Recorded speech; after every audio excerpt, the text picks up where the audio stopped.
Hola a todos, vamos a ver el tema del límite funcional. Si pensamos el límite en la vida diaria, podríamos pensar un vencimiento, que es una fecha límite, un semáforo que nos indica dónde debemos detenernos, o alguna señal de que algo está prohibido.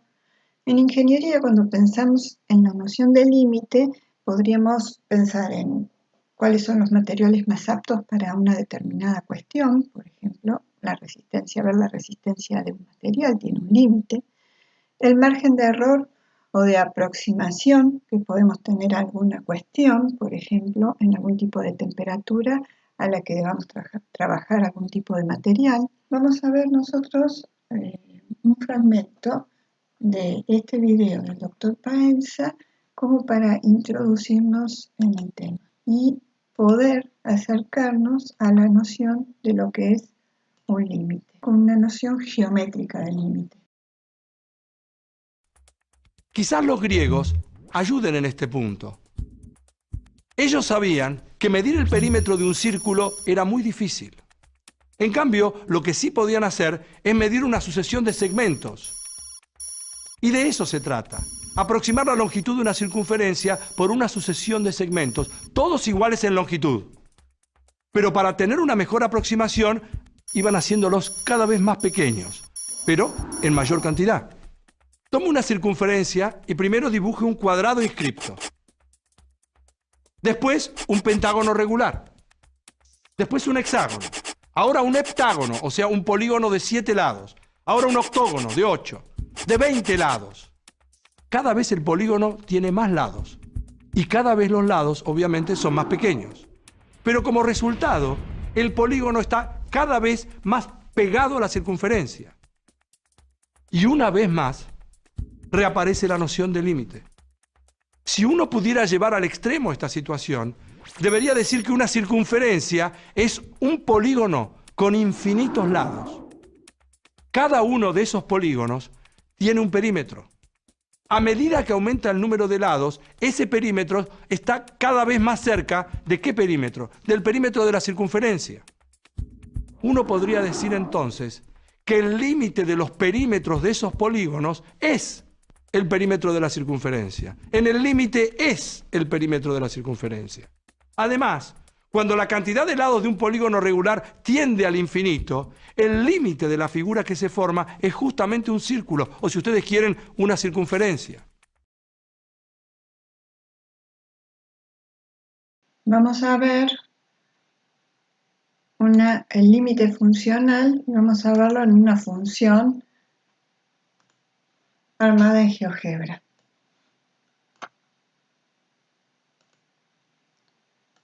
Tenemos en este caso una función lineal. Si nosotros lo que queremos ver es el límite funcional, lo que vamos a estudiar es qué ocurre cuando para valores de x, por ejemplo, teniendo en cuenta x igual a 2, me acerco por la derecha, me acerco por la izquierda de 2, ¿cuál es el valor del límite de la función? ¿Sí? Me acerco así en forma horizontal, por derecha y por izquierda al valor 2, ¿a dónde se acerca, ¿sí? O a dónde tiende la función en ese lugar? Si vemos estas líneas paralelas, a medida que me acerco a 2 por derecha y por izquierda, el límite de la función tiende a este valor 3. También podríamos verlo numéricamente, ¿sí? A medida que nos vamos acercando a 2, ¿sí? Por derecha este valor se va achicando para acercarse a 2 y por izquierda este valor se va cada vez agrandando a medida que se va acercando a 2. Entonces, ¿qué pasa en ese momento? Tanto cuando me acerco por derecha y por izquierda, ¿qué pasa? Me acerco por arriba y por abajo, ¿a qué cosa? Un valor límite, que ese valor límite es el número 3. Y lo importante, lo interesante de la noción de límite es que no importa qué pasa en el punto 2. En este caso, la función está definida en el punto 2. Porque digo, si x es igual a 2, ¿cuánto vale y? Reemplazo en la expresión de la función, digo, bueno, pongo 2, 2 más 1 me da 3, 3 es el valor de la función, ¿sí? El valor de la función, el valor de altura, o el valor de ordenada para cuándo, para x igual a 2, tiene esa altura, ¿sí? Entonces, en este caso decíamos la función está definida, pero lo interesante del límite es que no importa qué pase en x igual a 2, ¿qué ocurre con el límite de la función? ¿Hacia dónde va la función? De todos modos, ¿qué ocurre? Nos acercamos al valor 3. Entonces, definición de límite. La notación es esta. Esto es como límite para cuando x tiende a de f de x es igual a L, o sea, un valor límite. La idea es que cuando x tiende a, la función tiende ¿a dónde? A su valor límite. Eso ocurre sí y solo sí. Este símbolo se lee para todo, este es epsilon. Entonces, para todo epsilon mayor que 0, existe un delta también mayor que 0, de modo que se cumple que la diferencia en valor absoluto, ¿sí?, entre la función y su límite es menor que epsilon, para cuando se toman valores de x suficientemente próximos a A. Vamos a decir que delta y epsilon son positivos, pero son muy pequeños. Y los números A, que es el valor de tendencia, y L, que es el valor del límite, ambos son números finitos. Fíjense acá en el GeoGebra qué sería delta y qué sería epsilon, ¿sí? Cuando digo delta, es este valor, esta amplitud que tomo, es un radio que estoy tomando respecto del valor 2, para decir, bueno, estoy en un entorno del punto y digo entorno reducido porque no tomo el punto, porque no importa que pasan 2, no importa que pasan las inmediaciones de 2. Entonces, acá estaría tomando un entorno del punto 2. Y acá estaríamos tomando un entorno de 3. ¿El valor de qué? De la función. Entonces, volviendo a la definición, acá estoy definiendo un entorno, ¿sí?, para la función, y acá estoy definiendo un entorno para x. Entonces, una función tiene por límite finito en un punto de x igual a A de acumulación de su dominio, cuando la diferencia en valor absoluto entre la función y su límite puede hacerse tan pequeña como se quiera, considerando valores de x suficientemente próximos a A, sin importar qué sucede a, ¿sí? Entonces, tomando este entorno, me acerco a por izquierda y por derecha, entonces se genera este otro entorno donde me acerco al valor límite de la función. Esta gráfica nos está indicando qué cosa, que a cualquier valor que asuma x en el intervalo a menos delta a más delta, este que estamos considerando acá, le corresponde un valor de la función en el intervalo cual L menos delta, L más delta. Entonces, nos interesa ver en qué condiciones los valores de una función escalar se aproximan al número real determinado cuando los puntos del dominio se acercan a un punto A. Entonces, tienen acá otra función con la misma idea que vimos recién, que ocurre para cuando x tiende a 2, que ocurre a donde tiende el valor de la función. En este caso, bueno, por más que son funciones distintas, ¿sí?, cuando x tiende a 2, el valor de la función o el valor límite será 3 y podemos ver cómo se van aproximando, ¿sí?, los valores si los vamos calculando a través de su límite. Vamos a ver un video. Vamos a entender el concepto de límite en una gráfica. Te voy a dar el sentido intuitivo del límite y después nos vamos a entenderlo algebraicamente, ¿no? ¿Qué significa y cómo resolverlo algebraicamente? Y claro, por su definición formal. Vamos a ver qué es lo que se necesita para que un límite exista. Tenemos una función que semeja a un camino y también tenemos un punto aquí en 0,2, ¿verdad? Me preparo con 2 flechas para que me den los acercamientos, ¿ok? Entonces, fíjate bien. Si la altura de la función es la misma cuando te acercas a x igual a 0 por la derecha que por la izquierda, me voy a acercar a x igual a 0 por la izquierda, y el camino, la función, la gráfica, ¿a dónde me lleva en un valor y? Me lleva a 2. Entonces se dice que el límite existe y que se acerca a 2. Entonces, fíjate muy bien. Aquí voy a tratar de leer esta expresión con el límite. Dice, voy a meter dos preposiciones, de y cuando. El límite de la función, ya me fui lejos, ¿verdad? El límite de la función cuando x se acerca a 0 es 2. Del otro lado del igual, de una expresión con límites, siempre vamos a tener una altura. Esta es la altura de la función a la que ella se acerca cuando x se acerca a 0. ¿Te fijas? La altura es 2 por la derecha y 2 por la izquierda. Entonces se dice que el límite es 2. En otras palabras, muchachos, el límite se puede entender como una altura.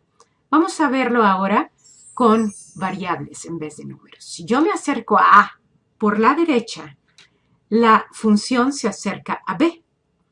Y por la izquierda me acerco a A y la función, el camino, la gráfica, también se acerca a B. B es una altura.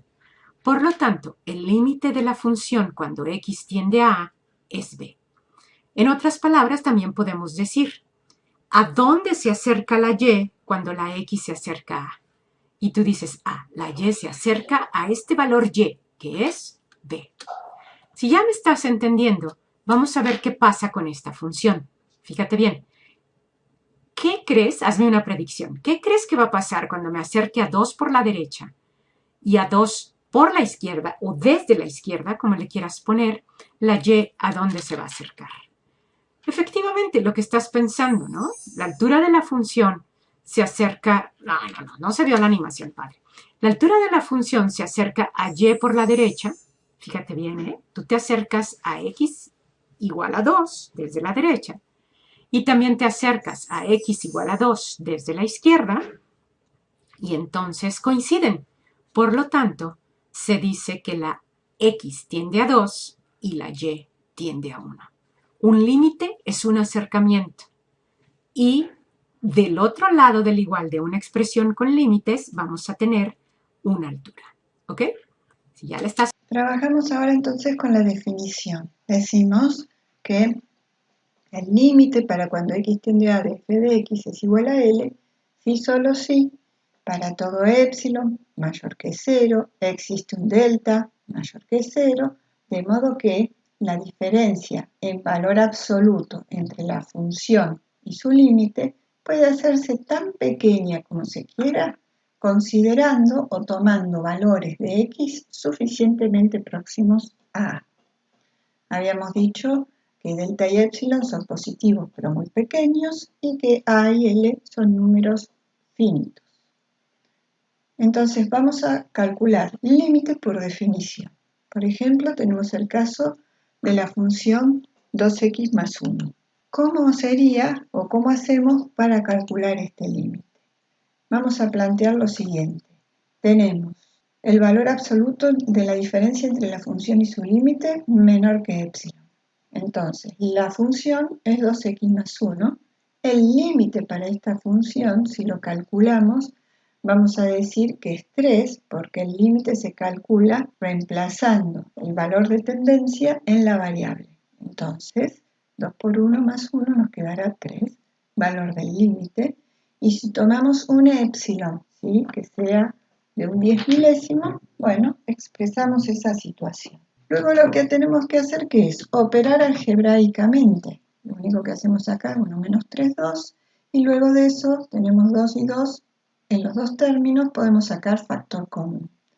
Además, el 2 lo podemos extraer fuera de la indicación de valor absoluto porque es un número positivo. Entonces lo que estamos logrando acá, despejamos esta expresión y nos queda en miembro izquierdo de la desigualdad una expresión que tiene el mismo formato que el entorno. Entonces lo que vamos a hacer es encontrar una relación entre epsilon y delta. ¿Qué cuál va a ser?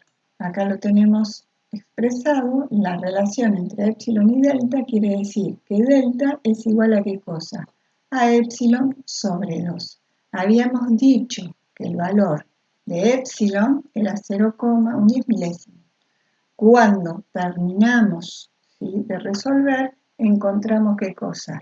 Que delta es igual a epsilon sobre 2. Esa es la relación que tenemos. ¿Esto va a ser siempre así? Y no, dependerá de las funciones, cómo va a ser la relación que exista entre delta y epsilon. Acá les dejo 2 videos sugeridos que muestran esta situación. No los vamos a ver ahora, pero se los dejo para que ustedes los puedan ver por su cuenta. Por otra parte, vamos a definir lo que es el límite lateral izquierdo y el límite lateral derecho. Volvemos a la definición. ¿Qué dice? ¿Qué tiene distinto acá? Un signito menos. Entonces, ¿cómo vamos a leer esto? El límite para cuando x tiende a por izquierda de la función es igual al límite lateral izquierdo.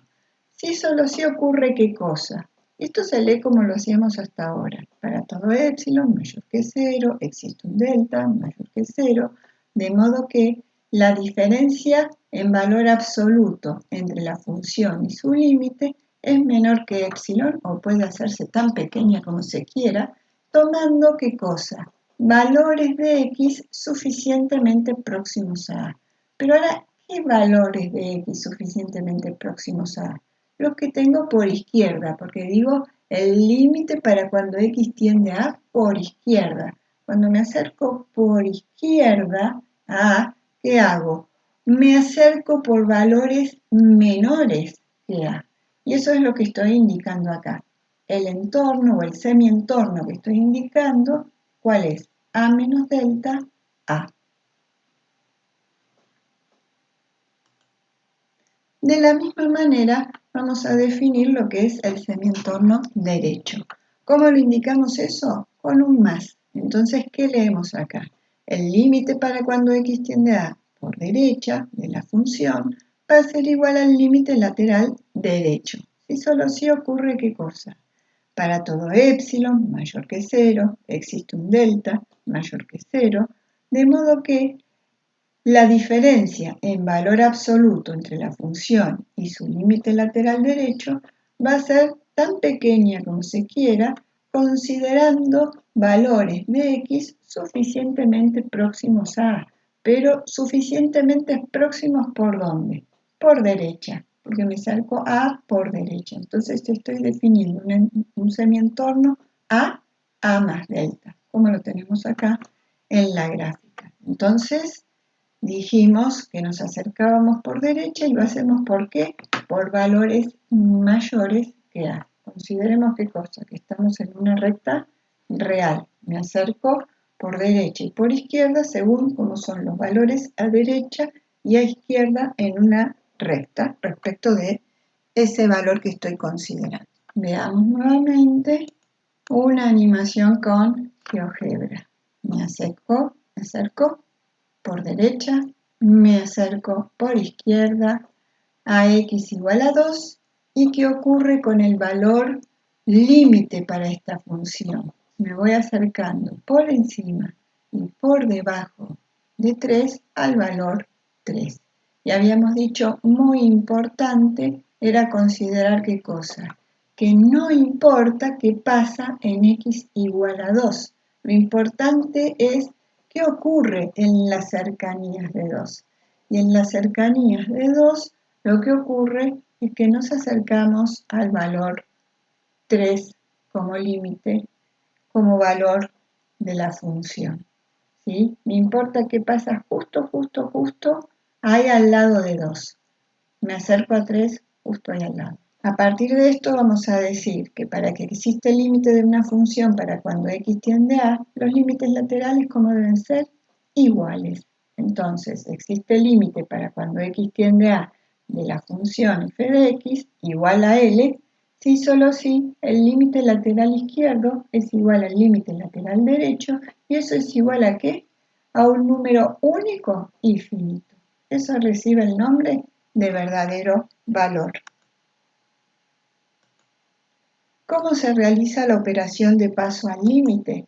Consiste en reemplazar el valor de tendencia en la variable. En este caso, el valor de tendencia es 1. Si reemplazamos en la variable, 5 por 1 nos queda 5, más 2 nos dará 7. Y ese será el valor del límite de la función. En este otro caso, si reemplazáramos por 2, 2 al cuadrado 4, 3 por 2 6, menos 5, eso nos dará 5 y será el valor del límite. Y en este otro caso, que tenemos una función fraccionaria, el valor de tendencia es 4. Si reemplazamos por 4, x cuadrado nos queda 16, menos 16 nos da 0. Y en el denominador ocurre lo mismo. Y acá no podemos decir que este será el valor del límite. ¿Qué es lo que está ocurriendo ahí? Tenemos una indeterminación del límite. Quiere decir que carece de sentido aritmético. En un momento vamos a retomar la indeterminación del límite. En cuanto a los resultados posibles en el cálculo del límite, podemos tener un número, como en este caso, podemos tener como resultado infinito, o puede ser que en cuanto a su resultado el límite no exista. Entonces vamos a ver cada uno de estos casos cuál es la situación que se presenta y los valores en los cuales analizamos. Para la primera función, para la recta, tenemos la siguiente gráfica. La ecuación de una recta está representada por un polinomio de grado 1, cuyo dominio son todos los reales.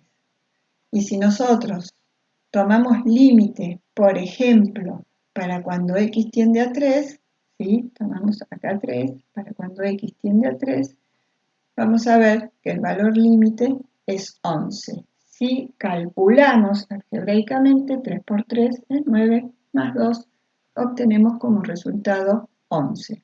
Es decir, obtenemos un número como valor del cálculo, como resultado del cálculo del límite. Cuando trabajamos con esta otra función, 1 sobre x, esta función se llama hipérbola equilátera, vamos a decir que esta función no está definida para el valor 0, porque si quiero calcular 1 dividido 0, la división por 0 no está permitida, no me arroja un valor de ahí. Entonces, el dominio de la función van a ser todos los reales menos ese valor 0 que no me permite obtener un valor de ahí. Para cualquier otro número real distinto de 0, voy a obtener un valor de la función, un valor de ordenada, un valor de ahí, todas esas expresiones son equivalentes, y entonces voy a decir que todos esos valores de x que me permiten obtener valores de la función pertenecen al dominio de la función. Solo excluyo el valor 0. Entonces voy a analizar qué es lo que ocurre cuando me acerco por derecha y por izquierda al valor 0, a dónde tiende la función. Cuando me acerco por derecha a 0, ¿qué pasa? La función tiende a dónde? A más infinito. Y cuando me acerco por izquierda a 0, ¿a dónde tiende la función? A menos infinito. Aquí es donde mejor se puede ver este concepto de límite. ¿Por qué? Porque la función no está definida en el valor 0, pero ¿qué es lo que me importa? ¿Qué es lo que ocurre con el límite en las cercanías? Entonces, me acerco a 0 por derecha y la función a dónde tiende cuando estoy acá pegada, ¿sí? muy cerca de 0, la función a dónde tiende, a más infinito, por izquierda a menos infinito. En el caso del logaritmo natural de x, si observamos la gráfica, la función está definida para los reales positivos. Acá la función se hace asintótica. Entonces, ¿dónde me interesa ver el valor límite? Estoy analizando para cuando x tiende a 0, y en este caso por derecha, porque por izquierda no puedo analizar, acá no hay función. Entonces me acerco a 0 por derecha, ¿a dónde tiende el límite de la función. ¿A dónde se va la función? Y se va a menos infinito. Entonces, dos análisis en los cuales el resultado del cálculo del límite es infinito. Más o menos, pero es infinito.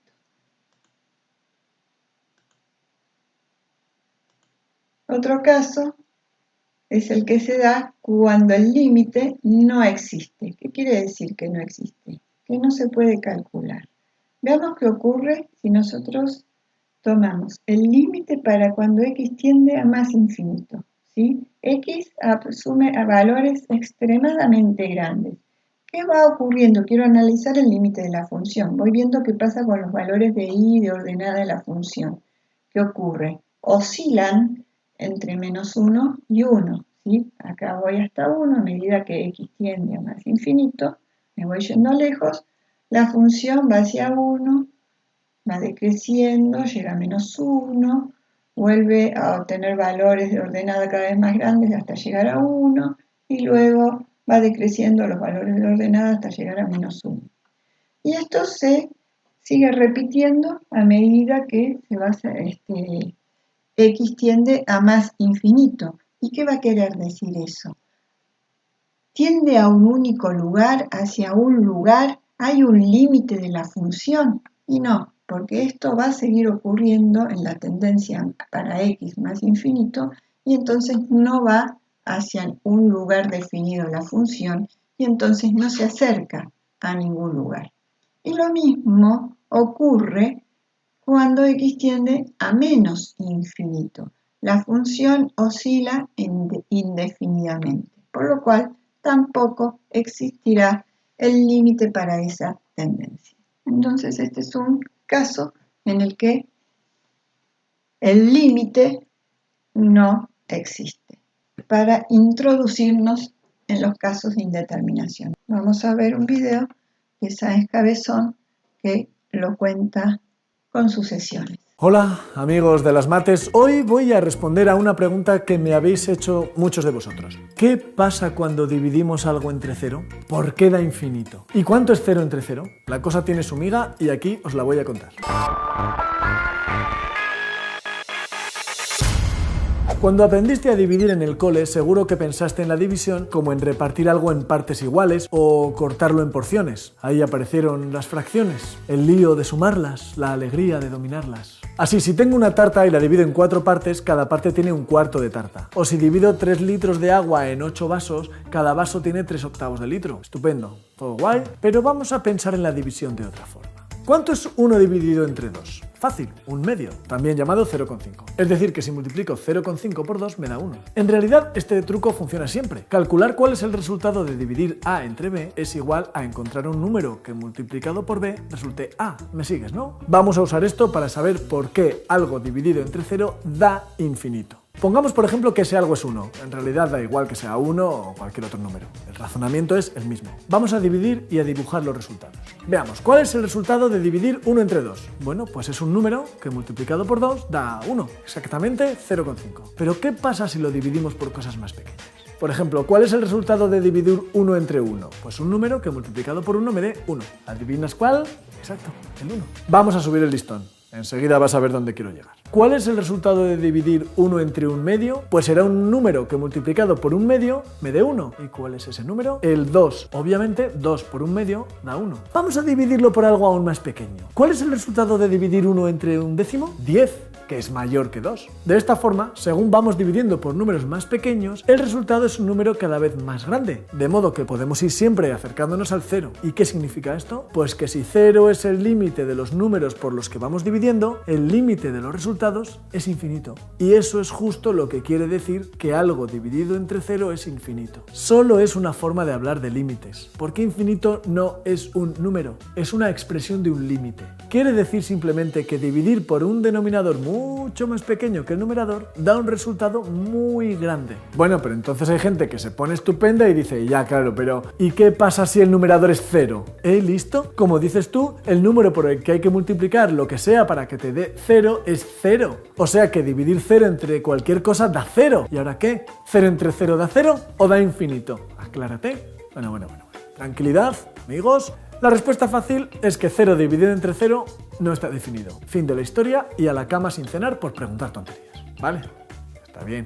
Como aquí no nos gusta dejar las cosas sin responder, vamos a dar una respuesta más elaborada. La división entre 0 es un límite. Ir dividiendo por números que se acercan cada vez más a 0. Pensemos en el 0 del numerador, no como un número, sino como el límite de una sucesión de números cada vez más pequeños. Por ejemplo, 1, 1/2, 1/3, 1/4, 1/5 es una sucesión posible, pero no es la única. ¿Qué os parece 1, 1/4, 1/9, 1/16, 1/25? Eso también tiende a 0. Son números cada vez más pequeños. Podemos pensar entonces también en el 0 del numerador como un límite de esos. Si dividimos cada número de esta segunda sucesión por el que corresponde en la primera, o sea, 1 entre 1, 1/4 entre 1/2, 1/9 entre 1/3, 1/16 entre 1/4, los números que obtenemos son 1, 1/2, 1/3, 1/4, cada vez más pequeños. O sea, 0 entre 0 va a ser 0, porque los resultados son cada vez más pequeños. Vale, pues ya tenemos la solución, ¿no? Ganan los que dicen que 0 partido por 0 es 0.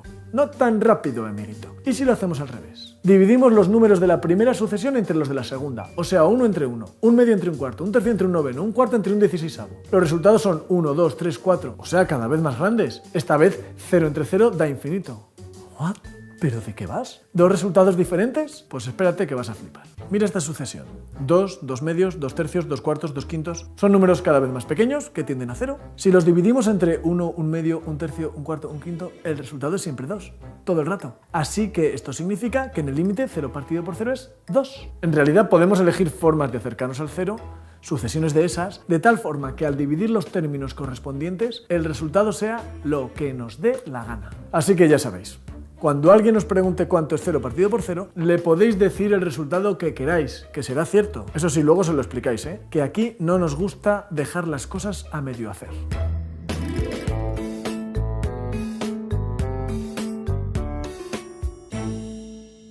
Entonces, otra forma de ver lo que contó Sáenz Cabezón para el tema de cuando tenemos este tipo de indeterminación, que la leemos como 0 dividido 0, pero se dice cociente de infinitesimos. Ya vamos a ver por qué en una o dos clases. La indeterminación siempre se produce cuando desafía la aritmética, todo lo que conocemos de aritmética. Entonces nosotros habitualmente, ¿qué decimos? 0 dividido un número nos da 0. En cambio, si tenemos un número dividido 0, decimos la división por 0 no está permitida, eso no existe. Y entonces nos preguntamos, ¿da 0? ¿No existe? ¿Nos da otro valor? Por eso es que hay una indeterminación del límite. En este otro caso, cuando tenemos un cociente de infinitos, también tenemos una situación de indeterminación, porque podemos pensar en infinito dividido un número, nos da infinito, pero si un número lo dividimos infinito, nos da 0, y nos da 0, el resultado nos da infinito, nos da otro valor, tenemos otro tipo de indeterminación. También tenemos 0 por infinito, donde habitualmente 0 por cualquier número nos da 0, pero un número cualquiera por infinito nos da infinito. Entonces volvemos a la misma pregunta. Y en el caso de la diferencia de infinitos, infinito menos un número, decimos nos da infinito. Si decimos infinito menos 10, nos da infinito. Si decimos un número menos infinito, y nos va a dar menos infinito. Será un menos infinito más chico, pero es menos infinito. Y una diferencia de infinitos nos puede dar un número también, pues si son infinitos que son cercanos, nos podrá dar un número. Entonces, ¿qué es lo que nos da esa diferencia? Veamos las otras indeterminaciones. 1 al infinito, 0 a la 0, infinito a la 0. Analizamos de la misma forma que recién, con los conocimientos básicos que tenemos sobre este tipo de expresiones. 1, si lo elevamos a cualquier número, nos da 1. 1 elevado a la quinta, multiplicamos 1 5 veces, nos da 1. Ahora, si tenemos un número mayor que 1 y lo elevamos al infinito, nos da infinito. En cambio, un número entre 0 y 1, lo elevamos al infinito y ¿qué nos va a dar? 0. ¿Qué ocurre en los otros casos? 0 elevado a cualquier número, no importa si multiplico 10 veces 0 me va a dar 0, y un número elevado a la 0 nos da 1. ¿Y qué otro valor nos puede dar? Y acá lo mismo, infinito elevado a cualquier número nos va a dar infinito, y un número elevado a la 0 nos va a dar 1, u otro valor. Por eso todos estos casos decimos que se trata de indeterminaciones del límite. Hasta aquí esta presentación, seguimos con otra, con las propiedades del límite.